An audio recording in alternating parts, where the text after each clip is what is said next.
Hello, everyone, and welcome to the first episode of Gambling on Hockey on the Parlay Network, one of Canada's sports betting networks. I am your host, Celine Trimarchi, alongside my co-host, Jelani Goodridge-Reid. There are 6 NHL teams hitting the ice tonight, and we are here to discuss what you need to know about each one.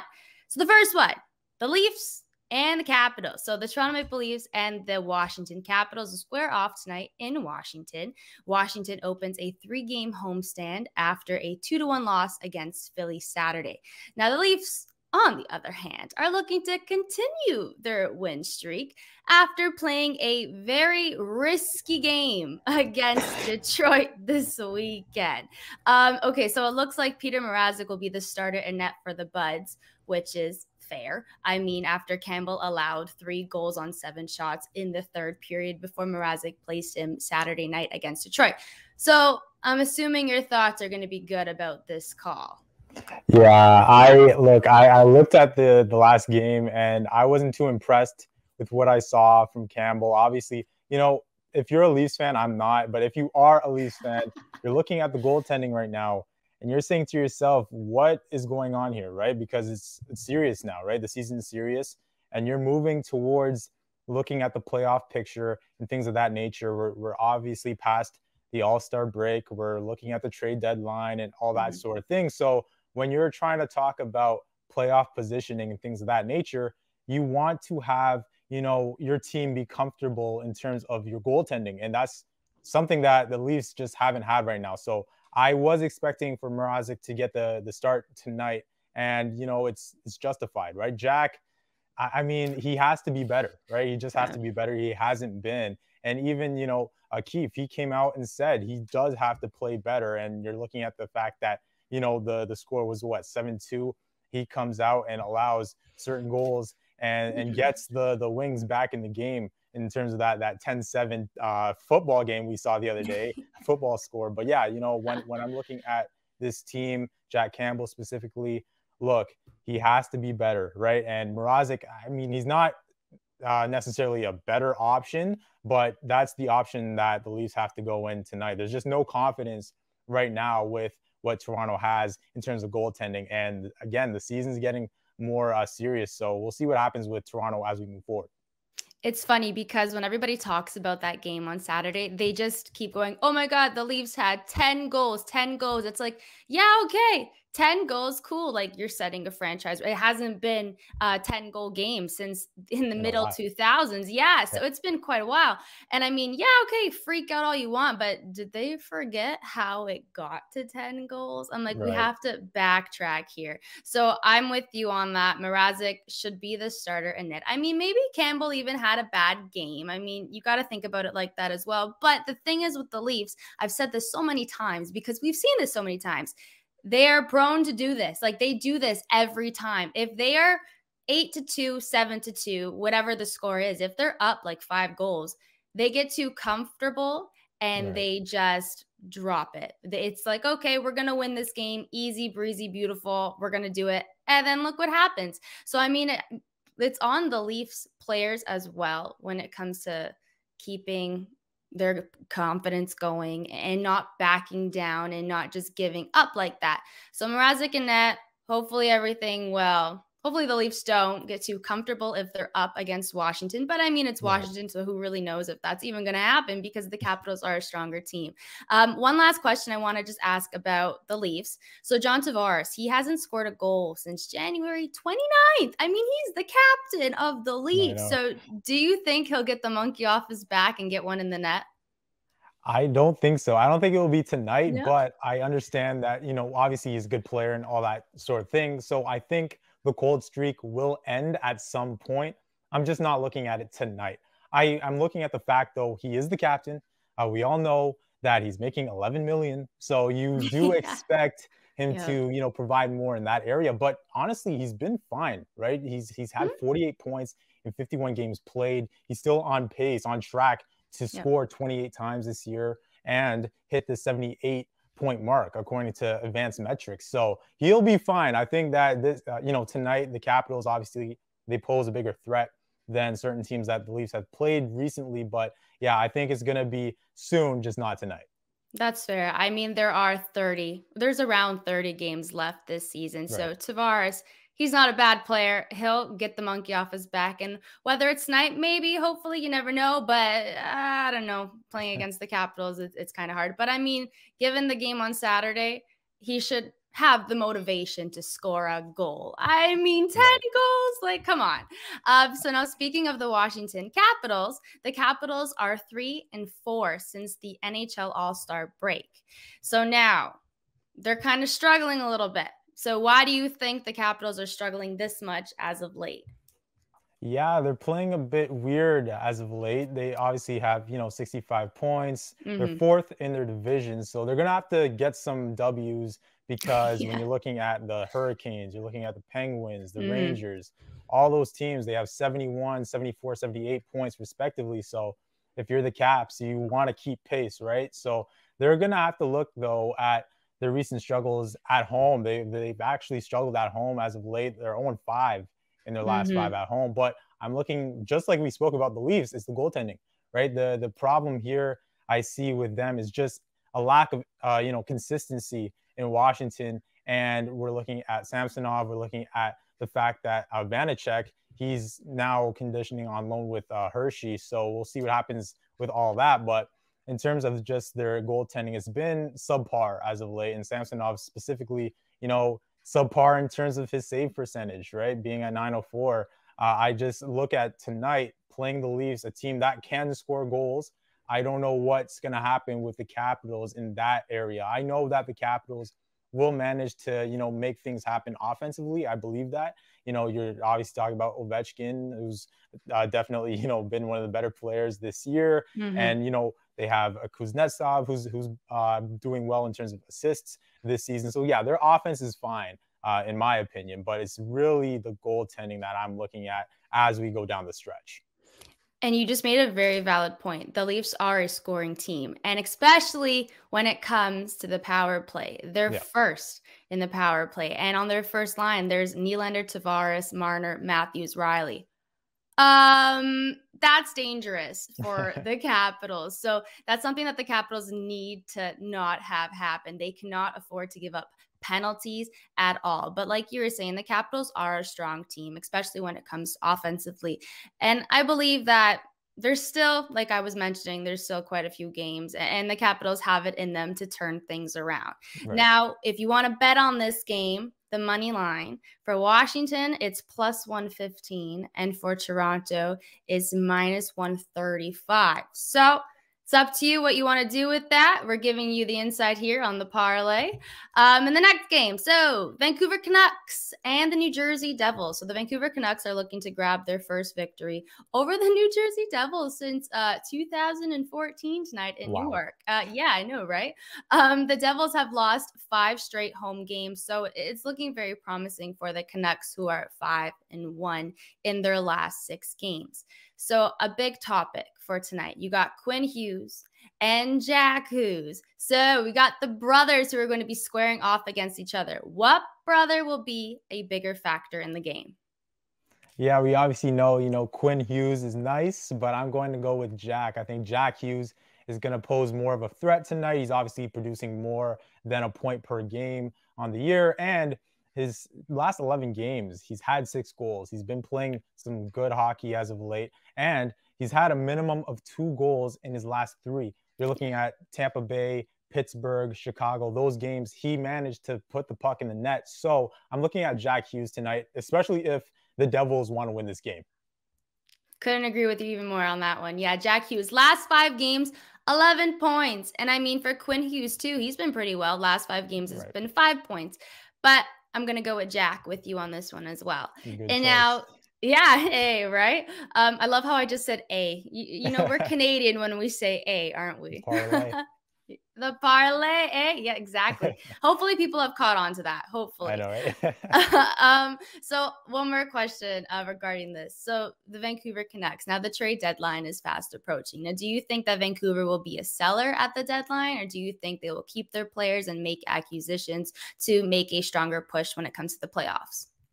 I mean, Vancouver, they started really slow, obviously. This campaign, they were, 8th, 15-1 under Travis Green. So it was a really tough start, but now they're a few points out of playoff position. So if I was Vancouver, I'm actually standing pat. I'm not making a big move, a big splash. I don't want to, affect the on ice play. I don't want to affect the locker room right now. But we're obviously hearing the, familiar names, JT Miller, obviously Brock Besser. You're looking at even Halak, his name's been thrown around, Garland, Connor Garland. So those names have been the names, when talking about the trade deadline and everything like that. But when you're looking at a specific guy, obviously JT Miller, that's the topic. Do you move him? Do you keep him? He's been somebody mentioned and why he could play, obviously, right? You're looking at how he's been a point machine, 57 and 51 games played. He's making 5.25 of this year. And next year, he's going to be a free agent. So he has 1 year left on his deal. Do the Canucks want to move him? Look, if I'm Vancouver, I'm saying to myself, if he does re-sign, I'm going to keep him, obviously, but I would look to move Brock Besser. Actually, that's the name I look to move if someone has to be moved. But if Miller decides to leave, then that's where I would rather keep Besser for the future. And I say Besser just because, as of late, he hasn't been as, consistent. He's been very streaky at times. And in terms of goal scoring, when you're expecting him to provide in that area, he hasn't been as effective. So that's why I'm saying to myself that out of those names that I mentioned earlier, I'd say Brock Besser would probably be the name that I'd move. But in general, the trade deadline, Vancouver, the talks will be there. And Toronto has been interested in JT Miller and the Rangers as well, according to the Athletics. So we'll see what happens in that area. But if I was running the organization right now, I'm looking at how things have moved in the right direction with Boudreau and everybody, right, since the start of the year. I'm saying to myself, you know what? We're on the outside looking in, but we're not that far out. So I'm going to keeping on with the group that I have and stand pat. Jelani with the hot take over here. Okay, so Brock Besser, we have to keep our eye out for Brock Besser. If you heard it here first, if he's gone, that's all Jelani's fault. So if you guys want to bet on this game, the money line is Vancouver plus 105 and New Jersey minus 125. So the last game that we're going to be touching on here is the Boston Bruins and the LA Kings. Now, the LA Kings, first of all, this season is just different. It's just been very different, to say the least. So the Boston Bruins and the LA Kings enter their game tonight, each on a high note. The Bruins have won 4 consecutive games, 3 of which have been road games.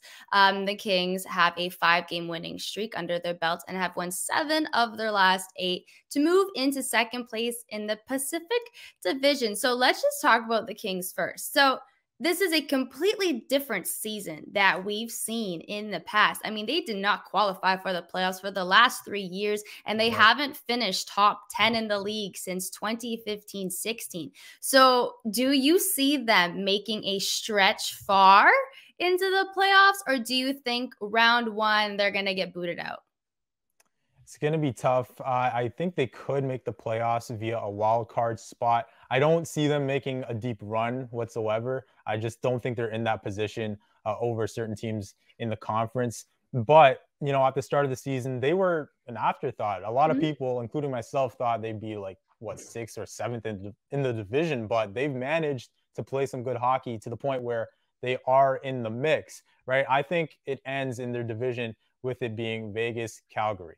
And then when you're looking at the other teams, you're looking at them, LA, that is, and then you're looking at Edmonton and possibly Anaheim if they can make things happen in this stretch at the end of the season. But when you're looking at their chances, the Kings, they have to get second in the division. Right now, they have a 31% chance. And as for getting third in the division, they're 25%. I think that they could have a stretch where they end up playing some good hockey and making some moves, maybe at the deadline, we don't know. But I think they're in the mix. I just don't see them making any noise come playoff time. I just don't, again, I don't think they're better than certain teams in the Western Conference. But when you're looking at somebody specific, I think Anze Kopitar, who I believe is one of the most underrated superstars in the sport of this generation, he's carried this group for sure. And he's managed to right the ship But again, I just don't think they're going to make a deep run.